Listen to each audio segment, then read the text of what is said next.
ಭಾರತದಲ್ಲಿ ಗೋಹತ್ಯೆ ಸಂಪೂರ್ಣ ನಿಷೇಧಕ್ಕೆ ಆಗ್ರಹಿಸಿ ಶ್ರೀರಾಮ ಸೇನೆ ಚಿಕ್ಕೋಡಿ ಘಟಕದ ನೇತೃತ್ವದಲ್ಲಿ ಪ್ರತಿಭಟನೆ ನಡೆಸಿದ್ರು.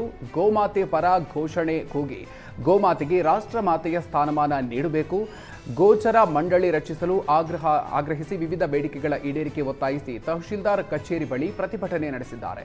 ಚಿಕ್ಕೋಡಿ ಶ್ರೀರಾಮ ಸೇನೆ ಘಟಕ ವತಿಯಿಂದ ಸುಮಾರು 1600 ಸಹಿ ಸಂಗ್ರಹಿಸಿ ತಹಶೀಲ್ದಾರ್ ಮೂಲಕ ರಾಷ್ಟ್ರಪತಿ ಪ್ರಧಾನಿಗಳಿಗೆ ಮನವಿಯನ್ನು ಸಲ್ಲಿಸಲಾಗಿದೆ.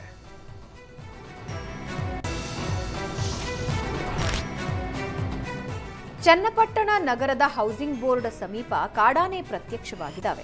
ಕಾಡಾನೆಗಳ ದಾಳಿಯಿಂದ ಹಸು ಸ್ಥಳದಲ್ಲೇ ಮೃತಪಟ್ಟಿದೆ. ಕಾಡಾನೆಗಳನ್ನು ಕಂಡು ನಿವಾಸಿಗಳಲ್ಲಿ ಆತಂಕ ಹೆಚ್ಚಾಗಿದೆ. ಸ್ಥಳಕ್ಕೆ ಅರಣ್ಯ ಇಲಾಖೆ ಅಧಿಕಾರಿಗಳು ಹಾಗೂ ಸಿಬ್ಬಂದಿ ಆಗಮಿಸಿ ಕಾಡಾನೆಯನ್ನ ಪಕ್ಕದ ತೆಂಗಿನಕಲ್ಲು ಅರಣ್ಯಕ್ಕೆ ಓಡಿಸೋದಕ್ಕೆ ಪ್ರಯತ್ನಿಸಿದ್ದಾರೆ.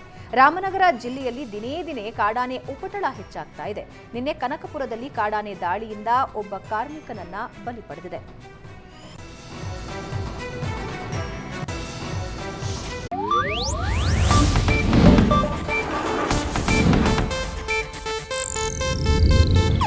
ಇದು ಏಷ್ಯಾನೆಟ್ ನ್ಯೂಸ್ ನೆಟ್ವರ್ಕ್ ಪ್ರಸ್ತುತಿ.